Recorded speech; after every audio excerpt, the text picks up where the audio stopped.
Vamos todos ficar de pé e vamos começar o nosso culto.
A graça e a paz do Senhor Jesus esteja com todos aqui presentes, amém? Vamos dar um início ao nosso culto, orando ao Senhor, agradecendo a Ele por estarmos aqui mais uma vez na casa do Senhor. Aqueles que ainda não podem estar aqui, podem estar acompanhando pela live, né? E vamos continuar orando, porque cremos que isso tudo vai passar. Amém, igreja? Vamos orar nesse momento? Amado Deus, Pai Todo-Poderoso, Senhor dos céus e da terra, obrigado, ó Pai, por estarmos hoje aqui na Tua casa, Senhor. Venha abençoar, Senhor, edificar a vida de cada um de nós, que possamos encontrar a Tua face, ó Pai, buscar a Tua presença, Senhor, a cada dia com todo o nosso coração. Senhor, que o Senhor se faça presente aqui nesse lugar, ó Pai, sarando nossas almas, ó Pai, trazendo-nos a Tua paz, que excede todo o entendimento, e que esta mesma paz esteja chegando em cada lar, ó Pai, na vida de cada pessoa que está acompanhando também este culto. Pai, que o Senhor fale a corações essa noite, e que seja noite de salvação de almas, ó Pai, noite em que vidas se rendam, ó Pai, diante do amor imenso do nosso Senhor Jesus Cristo. Muito obrigado, ó Pai, fica conosco e continua, Senhor, a receber o nosso louvor e a nossa adoração. Em nome de Jesus nós pedimos. Amém. Posso ouvir o amém da igreja? Amém, né? Vamos continuar louvando ao Senhor, o mistério. Pode continuar. Vamos continuar adorando ao Senhor nesta noite. Vamos nos alegrar na presença do Senhor. Mesmo quando estou cansado da batalha pela fé, a tua sombra é o meu esconderijo, ó Deus. Oh, oh, oh, oh.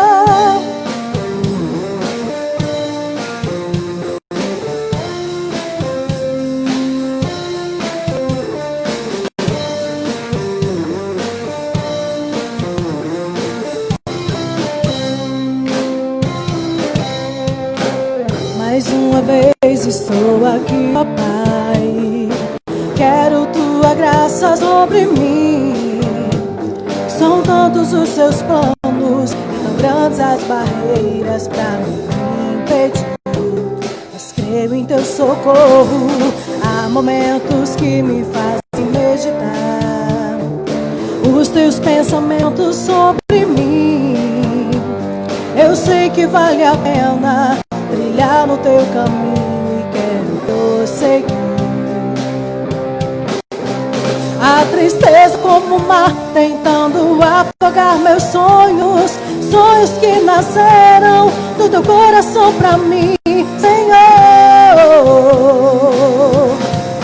Mesmo quando estou cansado na batalha pela fé, a tua sombra é o meu esconderijo, ó Deus. E quando penso em desistir, o meu Senhor me diz assim: se tu me amas, então guarda tua fé, guarda teu fim. Mesmo quando estou cansado na batalha pela fé, a tua sombra é o meu esconderijo, ó Deus. E quando penso em desistir, o meu Senhor me diz assim: se tu me amas, então guarda tua fé, guarda teu fim, ó filho meu.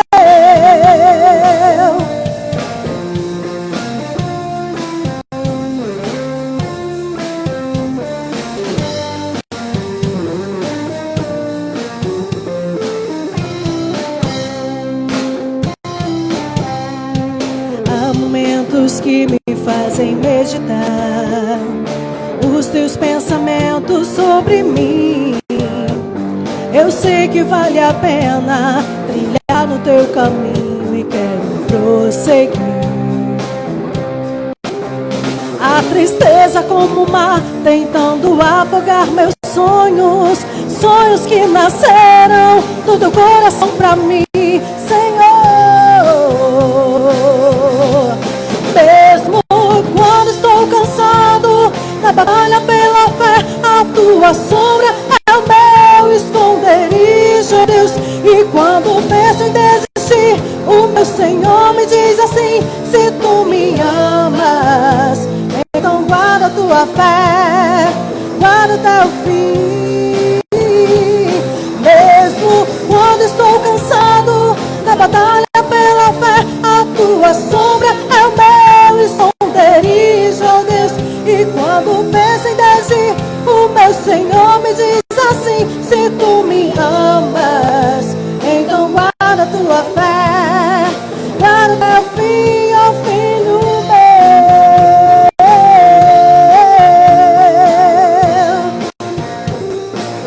Ó filho meu,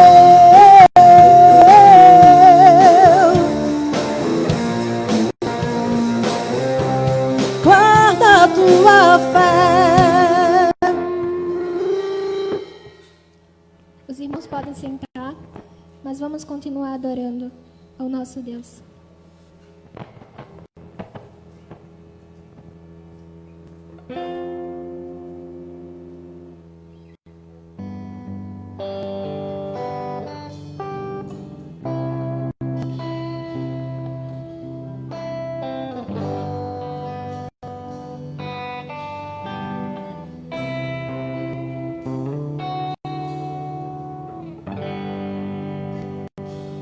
Graças eu te dou, Pai, pelo preço que pagou, sacrifício de amor que me comprou, ungido do Senhor, pelos cravos em tuas mãos, graças eu te dou, ó meu Senhor, lavo minha mente e coração, me deu perdão, restaurou minha comunhão.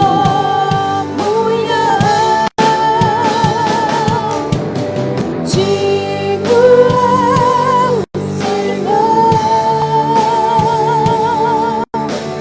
sobre o trono está soberano, Criador, vou sempre te adorar. Elevo-me as mãos ao Cristo que venceu, Cordeiro de Deus morreu por mim,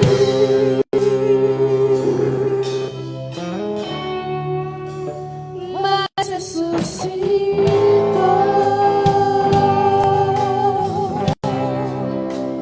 Digno é o Senhor,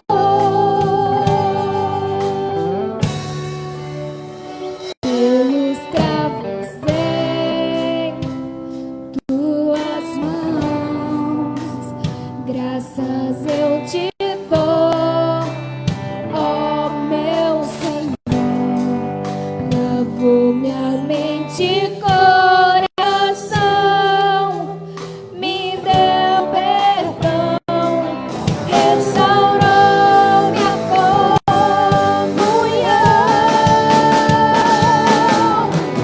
Digo eu, Senhor, sobre o trono está soberano, Criador, vou sempre te adorar.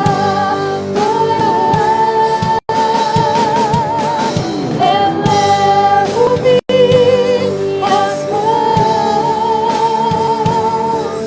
ao Cristo que venceu, Cordeiro de Deus morreu por mim,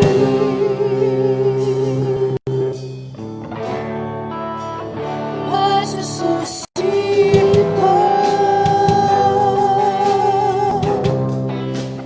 Digno é o Senhor,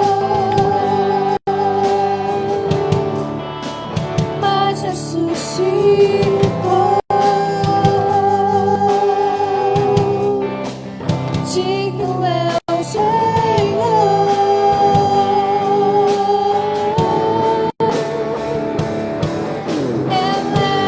elevo-me as mãos ao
e o vosso coração. Crede em Deus e também em mim. Na casa de meu pai há muitas moradas. Se não fosse assim, eu não teria dito: vou preparar-vos o lugar. Eu virei, vos levarei para mim mesmo. Vós conheceis o caminho para onde eu vou. Eu sou o caminho, a verdade, a vida. Ninguém vem ao Pai a não ser por mim. Em verdade eu vos digo, porque eu vou para o Pai. Mas aquele que crê em mim, obras maiores fará.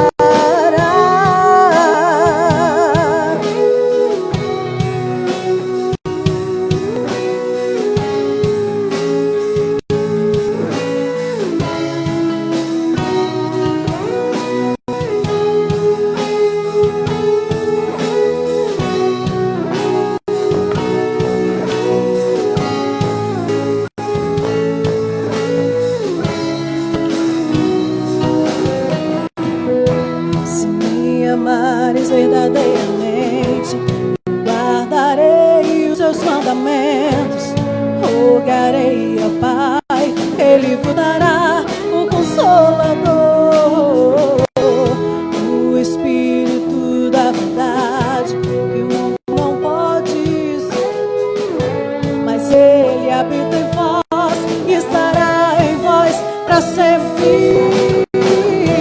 Aquele que tem os seus mandamentos e os guarda, esse é o que me ama. E se alguém me amar, será amado por meu Pai. Eu também o amarei e me manifestarei a Ele.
Que a graça e a paz do nosso Senhor e Salvador Jesus Cristo esteja com todos aqui presentes. Amém, amados? Eu gostaria que os amados abrissem suas Bíblias em Mateus 27. Ficássemos de pé para ler esse versículo. Mas eu queria que vocês ficassem com suas Bíblias abertas durante a mensagem. Nós vamos ler o texto aos poucos, certo? Mateus 27, versículo 54.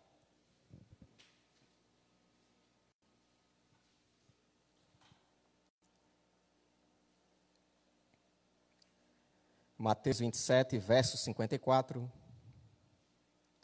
A palavra de Deus nos diz assim: o centurião e os que com ele guardavam a Jesus, vendo o terremoto e as coisas que haviam sucedido, tiveram grande temor e disseram: verdadeiramente, este era o Filho de Deus. Vamos orar? Pai amado, todo-poderoso, Senhor do universo, obrigado, Pai, por estarmos na tua casa esta noite. Eu te peço, Senhor, por tua direção para trazer a tua palavra, e que tua palavra, Pai, venha com poder em nossas vidas para edificar, fortalecer a nossa fé e para salvar vidas, ó Deus. Abençoa cada um dos que estão ouvindo essa mensagem, cada um dos que se encontram presentes aqui no templo, cada um dos que estão acompanhando pela internet. Faz a tua obra, Pai. Que o teu Espírito Santo toque corações e que vidas sejam salvas. Nós te rogamos e te agradecemos em nome de Jesus. Amém. Podem sentar, amados. A segunda metade do capítulo 27 de Mateus conta-nos a morte do Senhor Jesus Cristo. Alguns olham os evangelhos e é estranho, né? Porque em todas as religiões conta-se muito sobre a vida de seus líderes. E quando se chega no cristianismo, praticamente 1/3 dos evangelhos é dedicado a tratar a última semana de Cristo, a morte do nosso Salvador. E a sua ressurreição recebem uma atenção desproporcional comparado ao restante da história. Algumas pessoas não entendem o Evangelho, falam que Jesus foi um homem bom, que ensinou a verdade e tudo, e ensinou moral. Isso é diminuir o Evangelho. É pouco, isso é só a ponta do iceberg. Quando Paulo prega a igreja em Corinto, ele lembra o Evangelho, diz assim, ó, este é o Evangelho que eu preguei, e pelo qual vocês são salvos se retiverem da mesma forma como receberam. E Paulo fala 2 pontos principais do Evangelho. Cristo morreu pelos nossos pecados, segundo as Escrituras. E Cristo ressuscitou, segundo as Escrituras. O que nós vamos ver hoje é a primeira parte. A partir do versículo 57, o início do capítulo 28, é a segunda parte do Evangelho. Cristo ressuscitou por nós, segundo as Escrituras. A morte de Jesus e sua ressurreição são o coração do Evangelho. Qualquer mensagem que rejeite a morte de Cristo pelos nossos pecados e sua ressurreição é qualquer coisa, menos Evangelho. É um carro que pode parecer bonito por fora, um Camaro, mas na hora que você vai dar a partida para ver se chega no céu, ele não dá nem sinal de vida porque arrancaram o motor. O motor do Evangelho principal é a morte e a ressurreição de Cristo por nós. O Senhor fala sobre sua morte o tempo todo. Allan Kardec chegou a dizer que o sangue, mesmo de um Deus, não poderia perdoar pecados.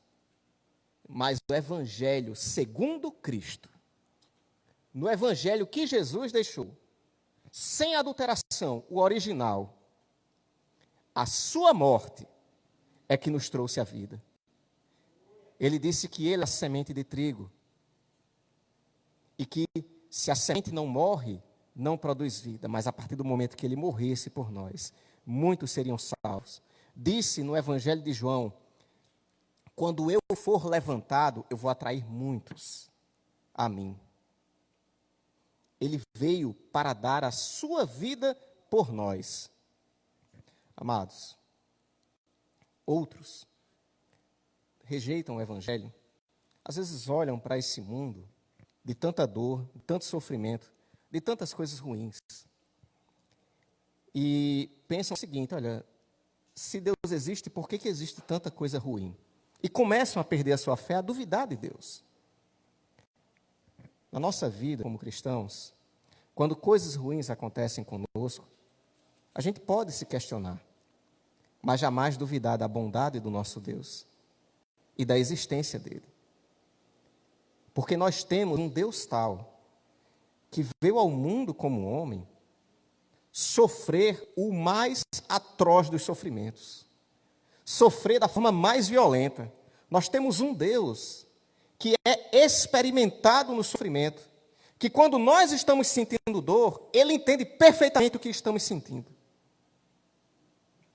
Quando lemos a história de Cristo, a história de sua paixão, de sua morte, a gente entende que além da traição que ele sofreu de Judas, além do abandono pelos discípulos, além da rejeição pelo povo, além de todo o sofrimento psicológico, o Senhor Jesus foi surrado pelos soldados romanos para nos salvar. Nos versos 27 a 31, a palavra de Deus diz: em seguida, os soldados do governador, conduzindo Jesus ao pretório, reuniram em torno dele toda a corte, despindo-o, cobriram-no com um manto escarlate e, tecendo uma coroa de espinhos, puseram-lhe na cabeça.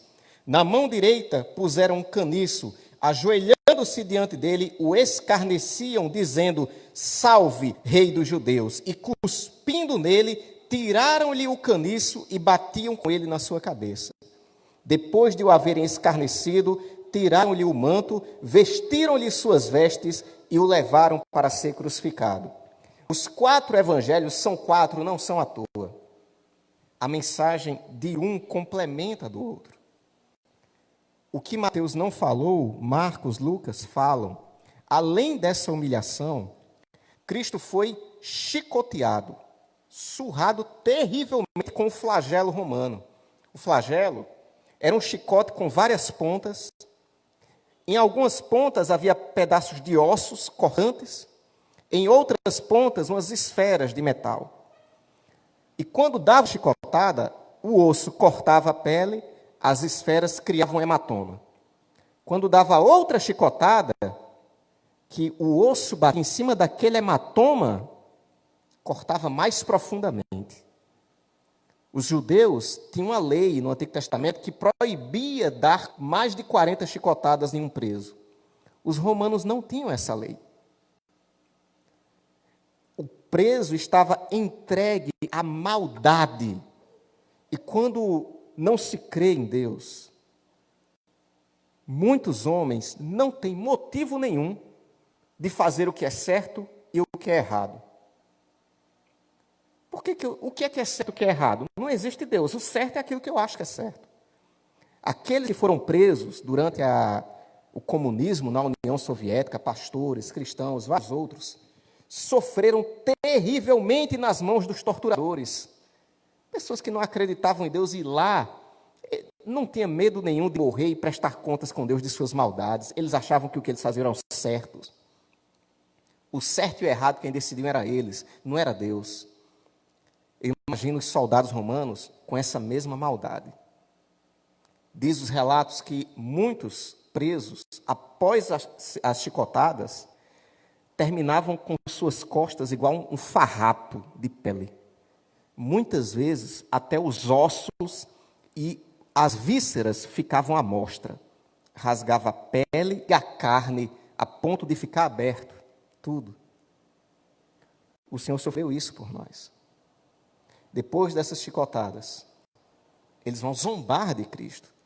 Você sabe que é uma pessoa totalmente ensanguentada e ao invés de você ficar penalizado e ter um mínimo de piedade por ela, agora aproveitar para fazer piada dela. Esse é um rei?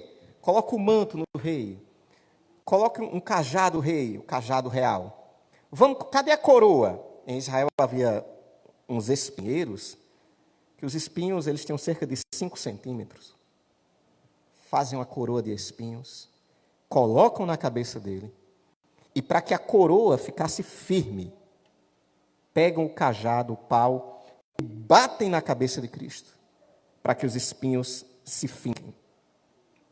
Eles se ajoelham e zombam e dizem: salve, rei dos judeus. E batem no rosto dele, cospem ele.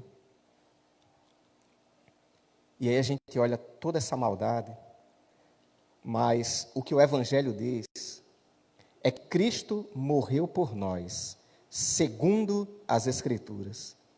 Isaías, capítulo 50, versículo 6, diz assim: as minhas costas dei aos que me feriam, e as minhas faces aos que me arrancavam os cabelos.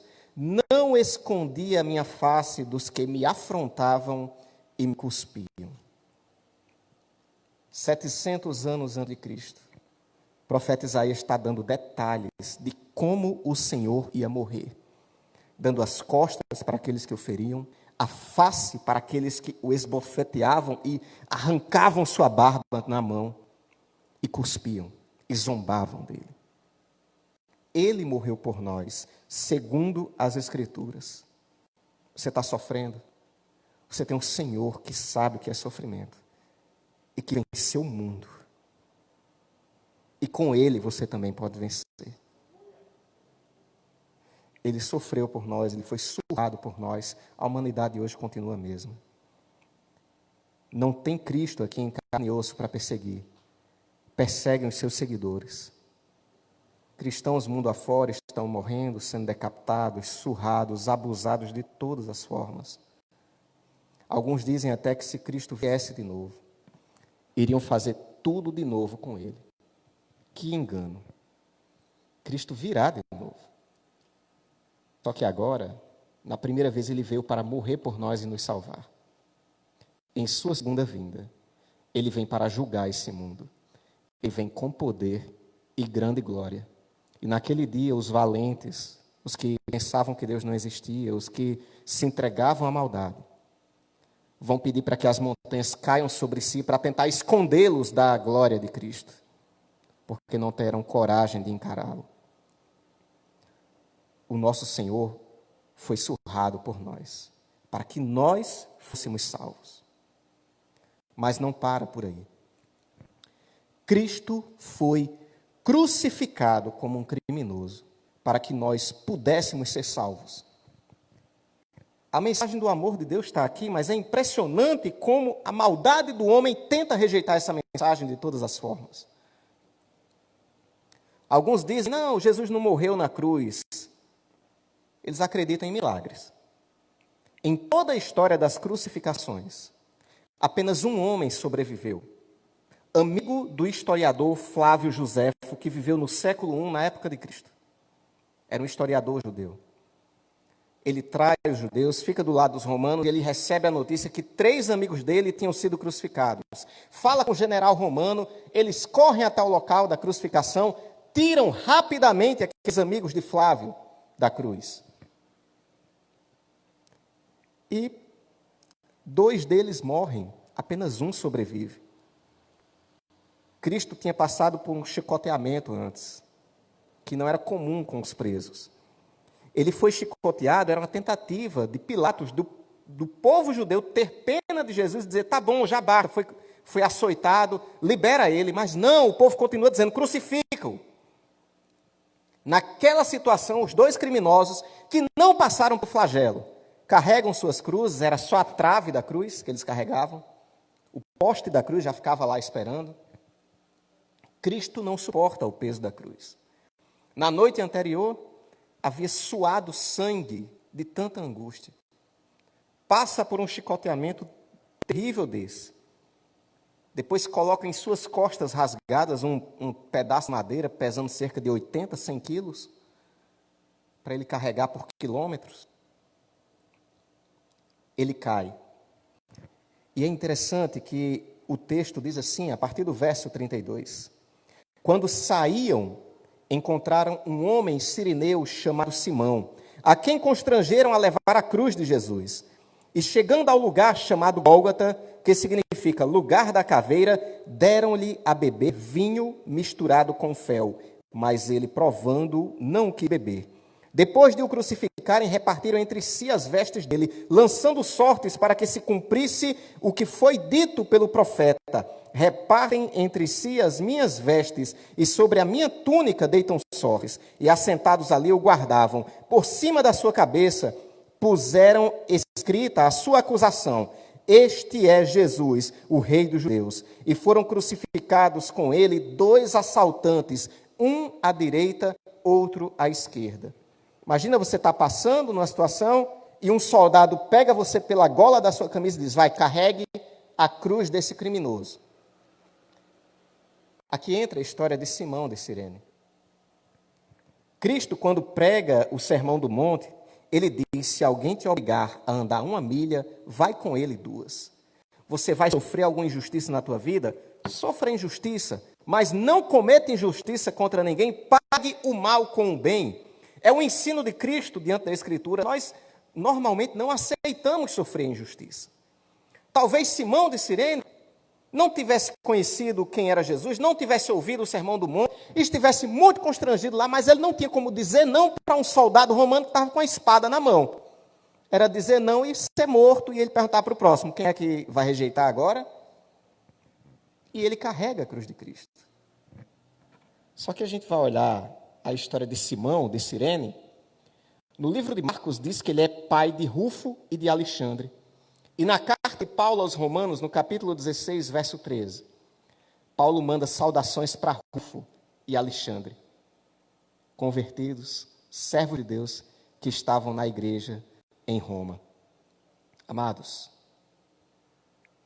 Cristo, em seu sofrimento, trouxe salvação para a vida de Simão de Cirene e para a sua família. Às vezes, coisas ruins acontecem conosco para nos levar para mais perto de Jesus.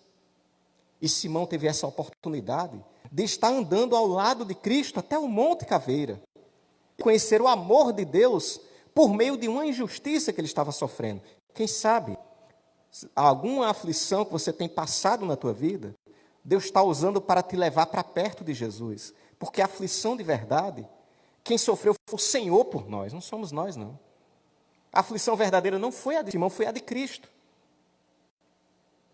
Mas a morte de Cristo trouxe vida para Simão e pode trazer vida para você. Quando chega na cruz, eles dão vinho misturado com fel. Era um anestésico naquela época. E Cristo rejeita. Ele não evitou, ele não fugiu de sentir dor por nós. Ele se entregou completamente, por amor a nós, para nos salvar. Nesse momento, está lá os soldados embaixo, dividem as roupas de Jesus, pegam a túnica de Jesus, que era toda tecida, não tinha costura, e lançam sortes para ver quem ficaria com ela. E aí, a gente vai para o Salmo 22. No versículo 16, no verso 18, olha o que está escrito. Escrito pelo rei Davi, 1000 anos antes de Cristo. Diz assim a palavra: cães me rodearam, o ajuntamento de malfeitores me cercou, transpassaram-me as mãos e os pés. E o verso 18, repartem entre si as minhas vestes e lançam sortes sobre a minha túnica. Quando Davi escreveu, não havia essa morte por crucificação. Não existia esse tipo de morte, onde uma pessoa tem as mãos e os pés transpassados. Quando Davi escreveu, não existia esse costume de soldados lançarem sortes para ver quem ficava com a roupa do preso. Um soldado romano, ele não ganhava um salário extra para participar de uma execução. Então, o que eles ganhavam de extra eram os bens dos condenados. E acontece essa situação de eles jogarem sortes para dividir a túnica de Cristo, os bens dele, e cumprem uma profecia que tinha sido escrita 1000 anos antes. Quando a gente diz, amados, que a Bíblia é a palavra de Deus, é por coisas desse tipo. São cerca de 2000 profecias cumpridas literalmente, nos mínimos detalhes. Somente Deus tem o poder de dizer o que vai acontecer no futuro como se fosse hoje. De dizer muito antes. Você não encontra profecias no Alcorão e em nenhum livro de nenhuma outra religião do mundo.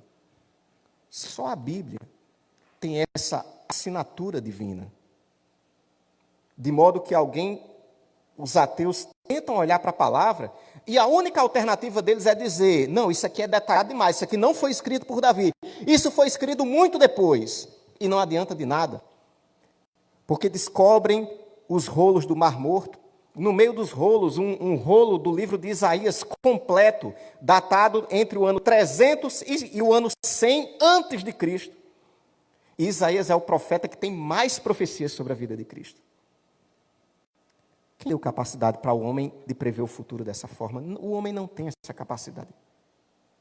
Cristo morreu por nós, segundo as Escrituras. Qual foi a acusação dele? Este é Jesus, o Nazareno, o Rei dos Judeus. Essa é a frase que a gente consegue obter quando lê os 4 evangelhos. A mensagem dos evangelhos, ela se soma, ela se completa. E o texto ainda diz algo mais. Foram crucificados junto com ele 2 assaltantes, um à direita e outro à esquerda. Isaías 53, versículo 12.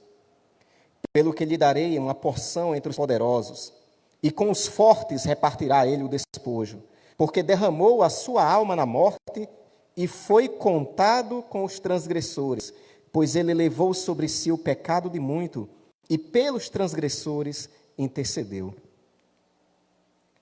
Foi contado junto com ladrões, como se ele fosse um ladrão. Mas o que é que ele faz? Ele intercede pelos pecadores.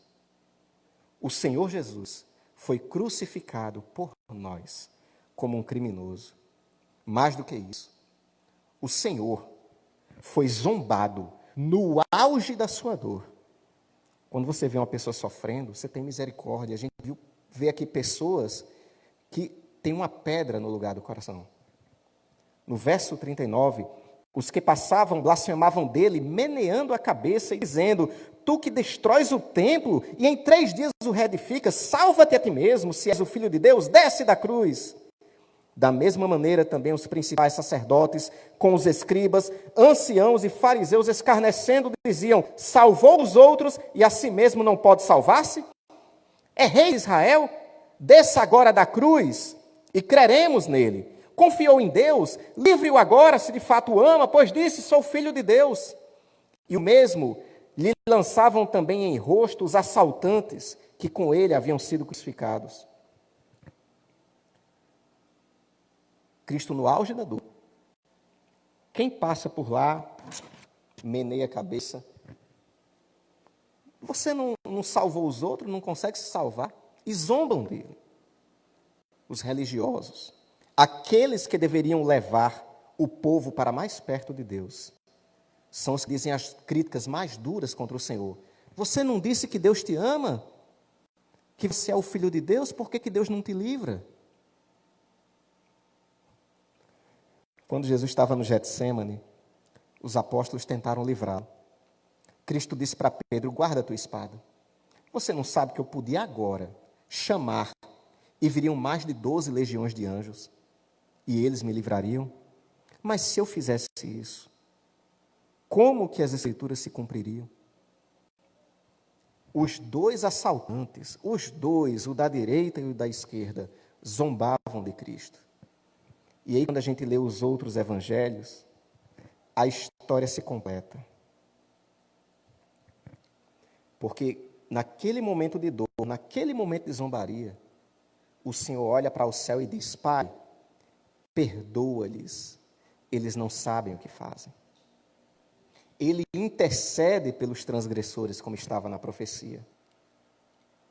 As próprias zombarias, de novo, Salmo 22. Tudo que estava escrito a respeito do Senhor se cumpre literalmente. Salmo 22, versos 7 e 8.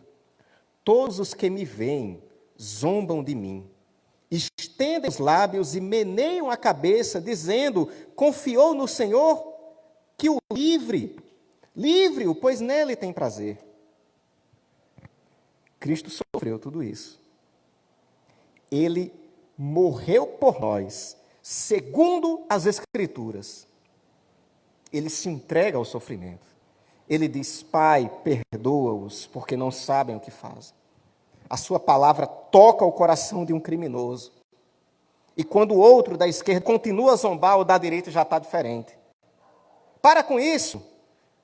Você não teme a Deus estando na mesma condenação? Nós merecemos. Nós estamos aqui, merecemos a pena de morte por causa dos nossos crimes. Esse homem não fez nenhum mal. Ele olha para Cristo e diz: Senhor, lembra de mim quando entrares no teu reino. E ele responde: hoje mesmo estarás comigo no paraíso. Lá na cruz, Cristo salvou um dos ladrões. Morreu para nos salvar. Salvou Simão, o Cirineu e sua família no caminho para a cruz. Salva o ladrão na cruz. E por fim, além de toda a zombaria, o Senhor experimenta o mais terrível de todos os sofrimentos. Verso 45. Desde a hora sexta até a hora nona, houve trevas sobre toda a terra. E por volta da hora nona exclamou Jesus em alta voz: Eli, Eli, lama sabachthani, que quer dizer: Deus meu, por que me desamparaste? Alguns dos que ali estavam, ouvindo isto, diziam: Ele chama por Elias. E logo um deles, correndo, tomou uma esponja, embebeu-a em vinagre e, pondo-a numa cana, dava-lhe de beber. Os outros, porém, diziam: Deixa, vejamos se Elias vem livrá-lo. E Jesus, clamando outra vez, com grande brado, rendeu o espírito. E nesse instante, o véu do templo se rasgou em duas partes, de alto a baixo. Tremeu a terra, fenderam-se as rochas, abriram-se os sepulcros, e muitos corpos dos santos que dormiam ressurgiram. E saindo dos sepulcros, depois da ressurreição de Cristo, entraram na cidade santa e apareceram a muitos. O centurião e os que com ele guardavam Jesus, vendo o terremoto e as coisas que haviam sucedido, tiveram grande temor e disseram: verdadeiramente, este era o Filho de Deus. Estavam ali observando de longe muitas mulheres que tinham seguido Jesus desde a Galileia para o servir. Entre elas, Maria Madalena, Maria, mãe de Tiago, José e a mulher de Zebedeu. Houve trevas sobre toda a terra. O que seriam essas trevas? Alguns dizem que a terra ficou triste porque Jesus estava morrendo. Só que quando vem as trevas sobre a terra, Jesus dá um grito de dor. Ele não gritou quando foi chicoteado. Ele não gritou quando recebeu a coroa de espinhos. Ele não gritou quando foi pregado na cruz. Ele não gritou quando foi zombado. Mas quando as trevas vieram, ele deu um grito de dor. Deus meu, por que me desamparastes? Essas palavras não são estranhas. De novo, o Salmo 22. Que diz assim em seu primeiro versículo: Deus meu, por que me desamparaste? A palavra se cumpre literalmente em nosso Senhor Jesus Cristo. Mas por que ele dá esse grito de dor? O que seriam essas trevas? A melhor explicação, meus amados, é que Cristo, ele não veio apenas sofrer dos homens. Ele veio pagar a dívida dos nossos pecados. Ele veio sofrer das mãos de Deus um castigo que era nosso. Em Isaías 53, verso 5, o texto diz: Ele foi ferido pelas nossas transgressões e moído pelas nossas iniquidades. O castigo que nos traz a paz estava sobre ele, e pelas suas pisaduras fomos sarados. Um dia a ira de Deus se levantou sobre a humanidade, e ele mandou o dilúvio. Em outro momento, Deus derrama a sua ira sobre as cidades de Sodoma e Gomorra. Agora, mais uma vez, a humanidade havia enchido a medida da ira de Deus. E no momento, Deus preparou tudo para que acontecesse no momento certo. Ele decide derramar a sua ira no momento em que entre nós e Deus estava a cruz de Cristo. O Senhor recebeu o cálice da ira de Deus e tomou até a última gota. Ele recebeu a culpa dos nossos pecados.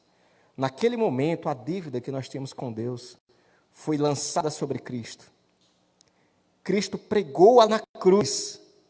Lá na cruz ele derramou o seu sangue, ele pagou o preço para que nós pudéssemos ser salvos. A maior dor não foram os cravos, não foram as chicotadas, não foi a zombaria. Foi sofrer a pena em nosso lugar lá na cruz. foi receber uma culpa que era nossa. Foi isso que Cristo fez. No último momento, quando ele clama, alguém diz, vamos ver se Elias vem livrá-lo. Eles não entendem, né, o aramaico que Jesus falou. E embebem uma esponja em vinagre e entregam ao Senhor. E mais uma profecia se cumpre. Salmo 69, 21 diz assim: deram-me fel por alimento, e na minha sede me deram a beber vinagre. O Senhor Jesus morreu por nós, segundo as Escrituras. Ele pagou o preço da nossa salvação, de modo que aquele que crê em Cristo tem a vida eterna.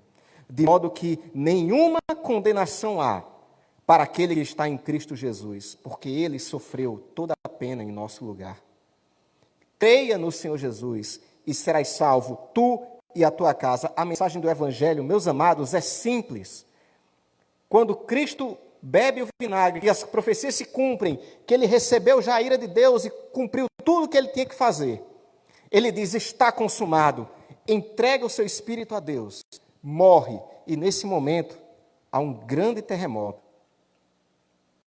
O véu do templo se abre, mortos que estavam no cemitério ressuscitam. Quem é Jesus? Quando Deus apareceu a Israel no Egito, quando eles saem do Egito, que chegam no deserto, que vão para o Monte Sinai, a Bíblia diz que o Senhor aparece no monte. Uma nuvem cobre o monte e todo o monte tremia. Jesus é aquele que faz a terra tremer. Ele é o mesmo Deus, não era um mero homem. O Antigo Testamento é como se houvesse um lugar mais santo aqui. Aqui na frente tivesse um véu. Atrás do véu ficava a arca da aliança do Senhor. E ninguém poderia entrar aqui atrás.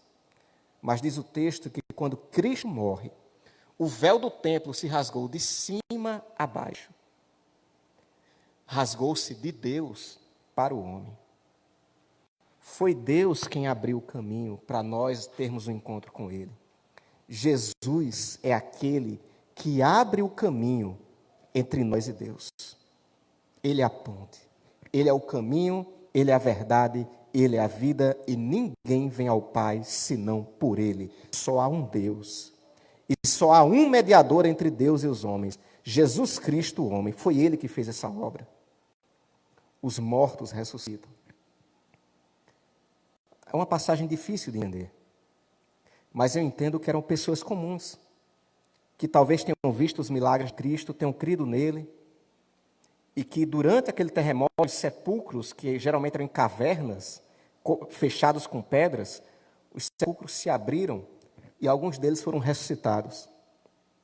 Cristo ressuscitou alguns durante a sua vida e outros na sua morte.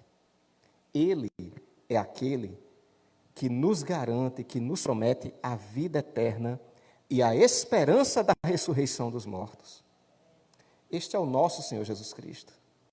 E diante daqueles sinais, na sua morte, Jesus salva mais gente ainda. O centurião, as pessoas que estavam com ele olharam e disseram, verdadeiramente, este homem era o Filho de Deus. Ele era um inocente, ele não era um criminoso, ele era de Deus. Quem é Jesus na tua vida? A gente olha a história, né? Tanto sofrimento. Vê às vezes pessoas que desistem de Jesus por qualquer motivo. Qualquer coisa é motivo para voltar atrás, para desistir de Cristo. O Senhor não desistiu de nós. Diante dos piores sofrimentos, Ele continuou a nos amar. Em João capítulo 13, verso 1, diz que como Ele havia amado os seus que estavam no mundo, amou-os até o fim. Cristo não desistiu de nós. E por que Ele não desistiu? Porque Ele nos ama. Amados, uma coisa que a Bíblia nos diz é que nós amamos a Cristo porque Ele nos amou primeiro. Só que esse não é o fim da história. O nosso Senhor não ficou abandonado na sepultura. Ele ressuscitou. Ele subiu ao céu. está sentado à destra, à direita do trono do Pai. Vive para interceder por nós. Mas ele também prometeu: eu estou convosco todos os dias até a consumação dos séculos. Ele prometeu: onde tem 2 ou 3 reunidos em meu nome, ali estou eu no meio deles. E ele pode fazer isso, porque ele é aquele que toca a terra e ela se treme. Ele é Deus, ele é onipresente, ele está no céu, mas ele também está aqui no meio de nós, para salvar. Assim como ele salvou lá na cruz, ele pode salvar hoje. E todos os dias, ele tem salvado pessoas. A história que nós lemos é a história do sofrimento de Jesus por nós, de que ele morreu por nós, de acordo com o que estava escrito nas profecias. E é uma história cheia de profecias e também cheia de salvação. Quando eu ouvi o Evangelho, no dia que eu entreguei minha vida a Cristo, o irmão que me evangelizava, a gente estava num jogo de vôlei, do lado da igreja. O irmão sentou do meu lado, começou a falar de Jesus para mim e contou tudo que Cristo tinha feito por mim. Suas chicotadas, sua cruz, tudo que ele sofreu por amor a mim. E quando eu entendi o amor de Cristo por mim, eu gostava muito de festa, eu gostava muito de música mundana, de me divertir, de farra, estava começando a beber, tinha 15 anos. Mas tudo aquilo perdeu o valor. A vontade era pegar festa, bebida, tudo aquilo de errado, dar um chute, sem jogar para bem longe. Eu quero é Jesus. A gente entrega a nossa vida a Cristo e abandona o mundo, não é porque a igreja manda a gente, obriga a gente a abandonar o mundo, não. Não é por medo do inferno que a gente entrega a nossa vida a Jesus. É quando nós entendemos o amor dele por nós. E Jesus se torna tão precioso, tão maravilhoso para nós, que a gente considera todas as outras coisas como refúgio, como coisas sem valor. Talvez você esteja sentindo essa mesma coisa no seu coração. Hoje pode ser noite de salvação para a tua vida também. Você que está na tua casa, ouvindo essa mensagem, feche seus olhos, ore e diga: Jesus, eu entrego a ti a minha vida, eu vou te servir. Me perdoe e vem ser o meu Senhor, o meu Salvador. Você que está aqui conosco essa noite, se também ainda não tomou essa decisão, ore. Vamos ficar de pé, vamos orar nesse momento. E se há alguém aqui em nosso meio que quer entregar a sua vida a Cristo, faz a sua oração, você e Deus. Convida Jesus, diga: Senhor Jesus, venha ser o meu Senhor, o meu Salvador. Eu entrego a ti a minha vida, Jesus, tu és maravilhoso, tu morreste por mim. Eu creio que o seu sangue pode me perdoar de todos os meus pecados, que o seu sacrifício na cruz é suficiente para salvar a minha alma. Entrega a ele a tua vida, creia e tu serás salvo. Não sei se há alguém aqui que gostaria de tomar essa decisão. Se quer entregar a tua vida a Cristo, onde você está, só levante sua mão para a gente conhecer você. Alguém em nosso meio? Alguém na internet? Manda uma mensagem no Instagram da igreja. Nós vamos orar por você também. Vamos orar mais uma vez. Amado Deus, Pai Todo-Poderoso, obrigado por estar na tua casa, pela tua palavra, por cada pessoa que veio. Obrigado, meu Pai, por tanto amor de Jesus Cristo, nosso Salvador, por nós, de ter nos tirado do mundo de trevas e ter nos amado até o fim, sem desistir de nós. Obrigado por tão grande salvação que o Senhor levantou.